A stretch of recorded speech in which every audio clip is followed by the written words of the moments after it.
Subscribe करंतु विपिन बिहारी सामल channel को press करंतु पाखरे थिबा बेल आइकन को जा फल रे प्रतिदिन अपलोड होउथिबा आध्यात्मिक कथावस्तु को आपण माने सुनि परिबे। ओम गुरुदेवाय नमः। ओम गुरुदेवाय नमः। ओम गुरुदेवाय नमः। सर्वप्रथमे से जगदीश्वर निखिलेश्वर अखिलेश्वर जगतर नाथ जगन्नाथ घट घट निवासी आत्मा नारायण कृष्ण केशवंकर अभय चरणारविंद जुगले कोटि कोटि अनंत कोटि बार भूमिपात साष्टांग दंडवत तत्परि कथावस्तु को श्रवण करुथिबा समस्त सदात्मा दिव्यात्मा चिदात्मा भक्त भक्तांकु मोर हृदयर गभीरतम प्रदेशरु सश्रद्ध गुरुस्वामी प्रणाम प्रीति भरा नमस्कार।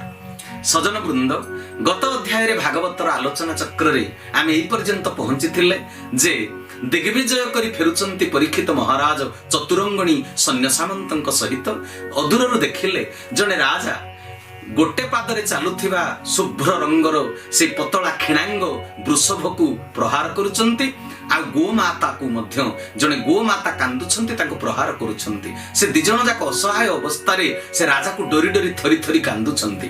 सेठी परीक्षित महाराज पहुंची पचारिले वृषभ को तुमे किए तुमे काहेकि कांदुछ तुमर काहेकि तीनोटी पाद कटि जाईची गोटिए पादरे बाट चालुछ तुमर दुखर कारण कौन तुम्हें काहेकि दुखी ए राजा किए तुमको काहेकि से पिटुछि एमिति अनेक कथा पचारि तेरे वृषभ ताकू उत्तर देई कौन कहिछंती। वृषभ कहउछंती हे धर्म परायण राजा परीक्षित तुमे जेहेतु मो अंतर दुख को जानी परिछ मते पचारुछ दुखी सब बेले दुखी आगरे दुख कथा को कहि थाए जे अंतर को बुझे जे सांत्वना बाणी पदे देई परिबो जा पाखरे समस्यार समाधान हेई परिबो ता आगरे निज दुख को प्रकाश करिवा दरकार। तबे आज मु काहेकि दुखी हेइछि मु से कथा तुम आगरे प्रकाश करूछि हे राजा परीक्षित।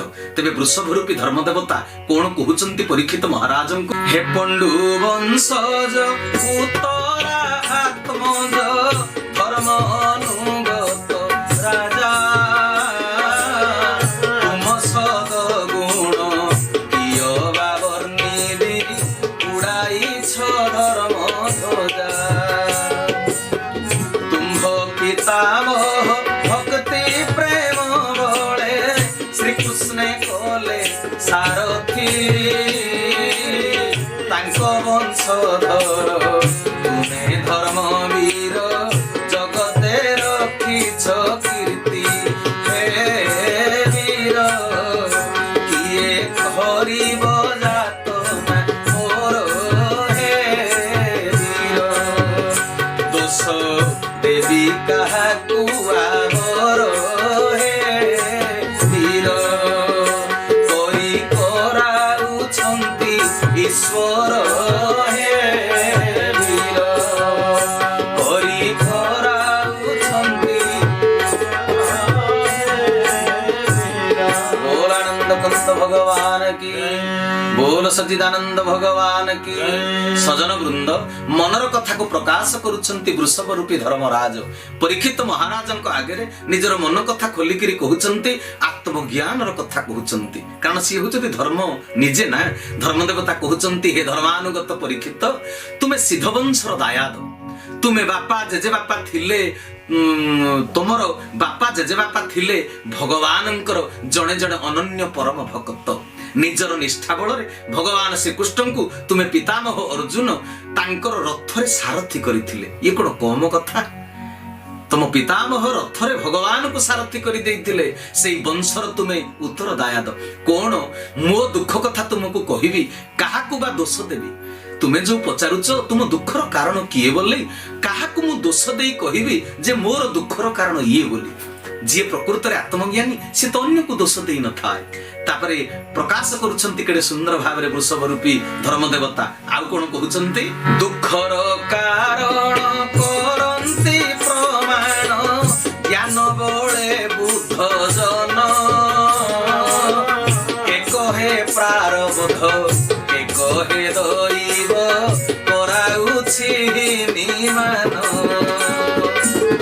निजर स्वभाव दोष गुण पाई दुख मिल मिले के कोई के कहे तर्क रे दुखर कारण केबे जानी हे बराई हे राजा मन हुई सीना अबुझा हे राजा विधाता करिछि सबु खंजा हे राजा जहा पाई जहा अछि सजा हे राजा बोलानंद कंद भगवान की प्रभुंकर सदीच्छा पूर्ण हे बोलानंदे कवार वृषभ रूपी धर्म देवता कहउचंती हे राजा परीक्षित तमे मते पचारुच जे मो दुखर कारण किए किए मते ये दुख दउची हे परीक्षित जीव काहे कि दुख भोगुची बोली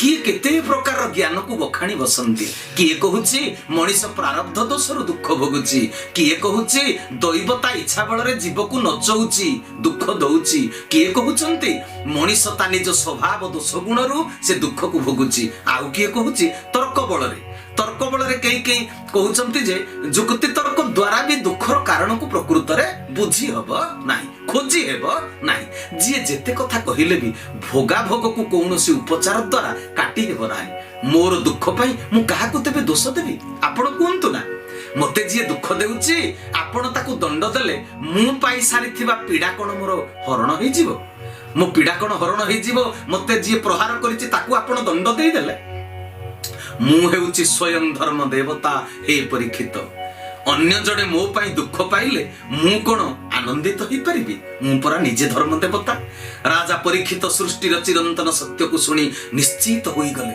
आहा ये जे धर्म देवता तांकर प्रकृत स्वरूप को मध्य दर्शन कराउछंती परीक्षित महाराज तबे धर्म देवता सिना वृषभ रूप को छद्म वेश को धारण करिसंती किंतु धर्म देवतांकर प्रकृत स्वरूपटी परीक्षित को भली भाबरे दर्शन कले देह उतारी ओ क्षमाड़ो कोटिरे अजीन दुकुल लंबे सुंदर चारि कर सिरे शोभई जटा भार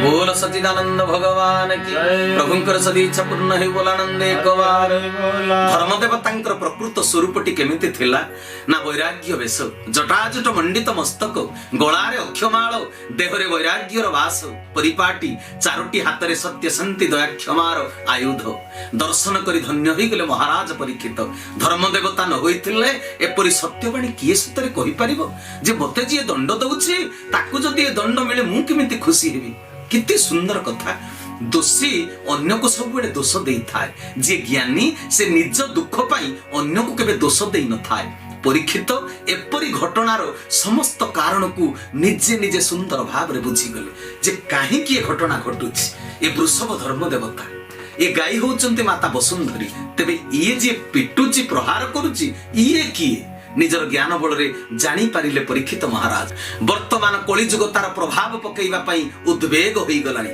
पृथ्वी गोमाता रूप धरी तेनु कांदुछंती ए संसार रे केही ब्रह्मदर्शी आउ रहिबे नाही चारि वर्ण लोप पाइबो स्वार्थ पई समस्ते वेद विधान को त्याग करिवे समस्ते पिशाच साजिबे चारि पाद धर्मरु सेइथे पई आ गोटिए पाद रहिछि परीक्षित धर्म देवता को चाहि पुणी थरे कहउछंती तोहर चतुर्थ चरण प्रथम जुग आवरण सत्यर संगे तपगला शौच त्रेतारे रहिला द्वापर गला दया संगे सत्य रहिला कली जुगे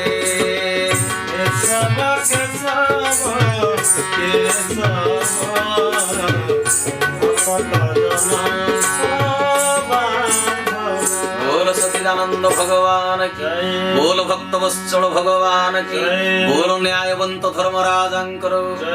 तेबे सजन वृंद परीक्षित कहउचंती हे धर्मदेव, परीक्षित कहउचंती हे धर्मदेव, सृष्टि प्रारंभ रे तुमे चारि पाद को धारण करी आनंद रे विचरण करुथिल। सत्य युग शेष हेबा परे गोटिए पाद कटि गला, आउ समस्ते तप आचरण कले नाही। संसार रे गोटिए भाग लोक तपस्या आचरण कले। त्रेतया युग रे तीन पाद धर्म रहिला। त्रेतया युग शेष हेबा संगे संगे मनुष्यर अंतकरणरु शौच अर्थात पवित्र भावटी कटि गला। दुई भाग लोकंकर पाखरे पवित्रता रहिला। द्वापर युग रे दुई पाद धर्म। युग शेष हेबा परे मनुष्य मनरु दया भावटा अपसरी गला। तीन भाग लोक अनाचारी हेई गले। कली युग रे एक पाद धर्म रहिला। जे पर्यंत सृष्टि अछि से पर्यंत एही एक धर्म एकक सत्य रहिबा कथा किंतु कोली आसीची धर्मर सही एक पाद को मध्य काटी देबा पाई, सृष्टिर सत्य को नष्ट करी देबा पाई। तेबे सजन वृंद कली युग रे चारि पाद जाक धर्म नष्ट हेबा कथा भीम भई तांको स्तुति चिंतामणि ग्रंथ रे मध्य लिखि दैचंती जे भविष्यत रे एमिति गोटे समय आसीबो एक पाद धर्म मध्य कटि जीवो, सत्य भी का पाखरे रहिबो नाही। तेणु भीम भई कहि दैचंती कलकी अवतार समयर कथा। सेही समय कोन हबो ना त्रिपुर जगत अन्याय बहुत चारि धर्म हेला नाश। त्रिपुर जगत अन्याय बहुत चारि धर्म हेला नाश। काले हे कलकी अवतार हेल होइब वैष्णव वेश। काले हे कलकी अवतार हेल होइब वैष्णव वेश। भोलानंद कंद भगवान भीम भई मध्य ए कथा भविष्यत दर्शन करिसंती जे कली युग रे समय आसीबो चारि पाद धर्म मध्य नष्ट होई जीवो, किंतु परीक्षित महाराजंक समय रे वृषभ रूपी धर्म देवता एक पाद रे छिड़ा हिचंती। माने ए पर्यंत एक पाद धर्म रहिछि। से एक पाद धर्मटी कोन ना सत्य। सत्य धर्मदेव पृथ्वीर समस्त दुख शुणिला परे राजा परीक्षित तीक्ष्ण खड्ग धरिले। वृषभ आ गोमाता सबु कथा कहिदेले आमर दुखर कारण एइटा, कोली आसीछि हमकु प्रहार करिबा पई। ए कथा सुनिला परे तीक्ष्ण खड्ग धरि कोली आडकु अग्रसर हेले राजा परीक्षित। कोली भाबिला परीक्षित मते निश्चय भाबरे हत्या करिदेबे, तांको राज्यरु मते निश्चित रूपरे विताड़ित करिदेबे। कारण अधर्म सत्य जेबे बलवान हेले मध्य काले काले धर्मर सब बेले जय हुए। तेणु मु कि बल देखई पारिबी परीक्षितंक आगे। तेणु चतुरता पूर्वक कोली राजावेश को त्याग करी परीक्षितंक पाद तले शरण पशिगला। राजावेश धारण करिथिला, दीनहीन पतित होई गला। राजावेश को त्याग करी से परीक्षितंक पाद तले शरणापन्न होई गला। प्रकृत रे राजा ताकू कुहा जाए जा पाखरे सामर्थ्य पराक्रम दक्षता वीरत्व थाए, पुणी दया करुणा सहिष्णुता एवं क्षमा गुण थाए। राजा परीक्षित दिनवत्सल यशस्वी राजा, से शास्त्रज्ञ, शरणागत को केबे हत्या करिबा उचित नुहे से कथा जानନ୍ତି। तेणु कोली प्रति तांको मनरे दया भाव जात हैला। से कहिले हे कोली मु हेउची अर्जुन वंशर उत्तरदायक। जो विश्व विजयी गांडीवधारी अर्जुन निजर पुत्र हंता अश्वत्थामा को मध्य हत्या न करी छाड़ी देइथिले, क्षमा देइथिले। सेही भारत वर्ष रे मोर जन्म। जो भारत वर्ष रे ऋषि वशिष्ठ 100 पुअर हत्याकारी विश्वामित्र को क्षमा देइथिले, दिने तांकु ब्रह्मर्षि बोली मध्य उच्चारण करिथिले, संबोधन करिथिले। मो परि पांडव वंशज पाखरे तू शरण पशिछुरे कोली। ए संसार रे आउ तोर काहाकु भय नाही। मु मारिबी नाही माने तोते केही भी मारी परिबे नाही। मु तोते शरण देइछि, मोर तू गोटाए किंतु कथा मान। मु तोते शरण प्रदान करिछि, तू मोर गोटे कथा मानि जा। तोर स्थान हेउछि अधर्म जागारे, अधर्म स्थली रे। तू मो राज्य को आसीबा को तोते की कहिला? मो राज्य रे तो अधर्म नाही। राजा महाराजांक शरीर रे तू प्रवेश करिबारु समस्त एबे निज निज भितरे कलह कलेनी, पाप बढ़ी गलानी वर्तमान परिप्रेक्षी रे। तेणु तू मो राज्य को आसीबा पई तोते की अधिकार देला? तोर रहिबा स्थान होछि अधर्म स्थान। साधारण लोक मानक भितरे तू आज प्रवेश करि जिबारु से माने मिथ्याचारी हेई गलेनी, कपटी हेई गलेनी, दुष्ट चोर साजिलेनी समस्ते। तू जेहेतु अधर्मर साथी, तू ए धर्म राज्य ब्रह्मावर्तरु शीघ्र पलायन करी जा। जो ब्रह्मावर्तरे ब्रह्मदर्शी ब्राह्मणଙ୍କ द्वारा सर्वदा यज्ञ संपादन हेउची सेठारे रही तू आमको अणनिश्वासी करबाकू चाहूचु। तू भी अणनिश्वासी हबु कारण तोते भल लागिबो अधर्म जागारे, धर्म राज्य रे तोते भी आनंद लागिबो नाही। यज्ञर धूम्र वायु समस्तंकु प्रश्वास रे जाई एठी समस्तंकु पवित्र करूची, तोते तो सेटा भल लागिबोनी। एठी वायु रूप रे श्रीहरि समस्तंक भितरे बाहरे विद्यमान, जे श्रीहरि को पूजा करे सेठारे तोर स्थान नाही। तेणु बुझेई दउचंती परीक्षित महाराजा कली को कोन कहउचंती, से हरि पूजा करे जेहि तहि प्रवेश तोर नाही। ए धर्म तोर प्रमाण एथकु साक्षी नारायण।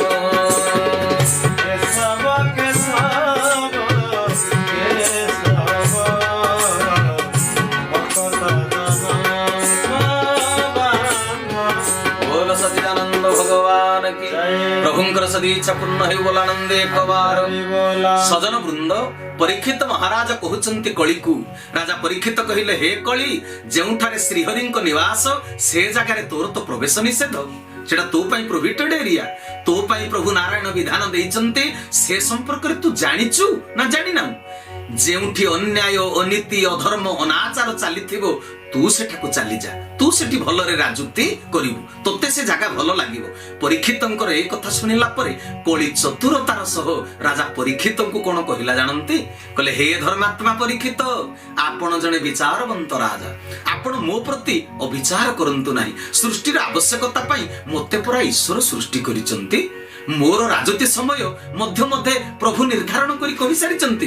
मु केतेबेले ए संसार धाम रे ए पृथ्वी धाम रे केतेबेले मु राजती करिवि, मो समय निर्घंट मध्य स्थिर करि दैचंती ईश्वर मो पई। ईश्वरଙ୍କ सृष्टि रे चारि जुगर विधान रहिछि, सत्य त्रेता द्वापर कली। तबे सत्य त्रेता द्वापर परे वर्तमान मोर पूर्ण राजती करिवार बेळ आसीछि, एटा मो समय। मु मानुछि आपण धर्मपरायण, आपणकर अनुगत माने मध्य समस्ते धर्मपरायण, आपणकर अधिकृत धरामंडल हेउछि पवित्र धर्मभूमि, तथापि मते रहिबा पई स्थान देबे ना नाही। मु हेउछि ईश्वरଙ୍କ सृष्टि, मोर तिष्टि रहिबार अधिकार अछि ना नाही। मोर सब जुगरे किछि किछि समय प्रभाव थिला, कली जुगरे मोर पूर्ण मात्रा रे प्रभाव रहिबो बोली सृष्टि नियम रे विधि निर्दिष्ट हेछि। सत्य जुगरे समस्ते तपस्या करुथिले, समस्ते यज्ञ करुथिले, तथापि खूब अल्प समय पई राक्षस मानक द्वारा मु संसार रे प्रभाव पकेई पारिथिली। त्रेतया द्वापर आदि रे मध्य राक्षसंक अत्याचार भितरे मु ही स्थितिवान हे रहिथिली, नले अन्य जुगरे मध्य कली हेई नथांता, युद्ध हेई नथांता, मु सेठी थिली। मो पाई तो प्रभु अवतार ग्रहण करंती, अन्य जुगरे मोर आंशिक प्रभाव थिला, वर्तमान प्रवेश करिथिबा जुगरे मोर पूर्ण राजती हेबा कथा। आपण जेतेबेले मो ऊपर क्षुब्ध, आपणकर पराक्रम सम्मुखरे मु नतमस्तक, किंतु एतिकी अनुग्रह करंतु हे परीक्षित महाराज, आपण भगवान को सम्मान दे मु भगवान को सृष्टि बोली विवेचना करी मते रहिबाकू जागा निरूपण करी दियंतु मो पाई। मोर जागा निहाती दरकार, कारण मु ईश्वरंकर सृष्टि, मु कुआडे जीवी, मोर वर्तमान अछि अधिकार साब्यस्त करिवार बेळ। मु आपणकर धर्मस्थली एई जो ब्रह्मावर्तरे जोटी धर्म कार्य चलीथिबो सेठी मु रहिबि नाही, ए कथा देली मु आपणको, एटा हमर कंडीशन रहिला। हेले आपण विचार करी एतिकी जागा रहिबाकू मते दियंतु जेउठी मु सुरक्षित रहिबे, आपणकर कोनोसी असुविधा हेबो नाही। मने मने चिंता कले परीक्षित, मोर पराक्रम पाखरे केही तो अधर्म करि पारिबे नाही, मो राज्य रे जेउ कार्य हेउ नाही सेपरि कार्य करूथिबा लोक गहण रे कली को स्थान देई देबी। परीक्षित तापरे कली को कोन कहउचंती, माने परीक्षितंक राज्य रे जो कार्य होउ नाही अधर्म कार्य सेठी तो कली रही परिबनी नाही ना। तेनु परीक्षित मध्य भाबुचंती एमिति जागा कली को मु देबी, कली एमिति जागारे रहिबो जोटा मो राज्यर अंतर्भुक्त हेई नथिबो। तेबे कोन कहउचंती परीक्षित महाराज कली को, तेबे परीक्षित महाराज को स्थान देइछंती कली को रहिबा पई, कली रो को स्थान आमे सेतिर केमिति सचेतन हबा जो माने धर्मात्मा माने से कथा आसंता अध्याय रे आमे आलोचना करिबा।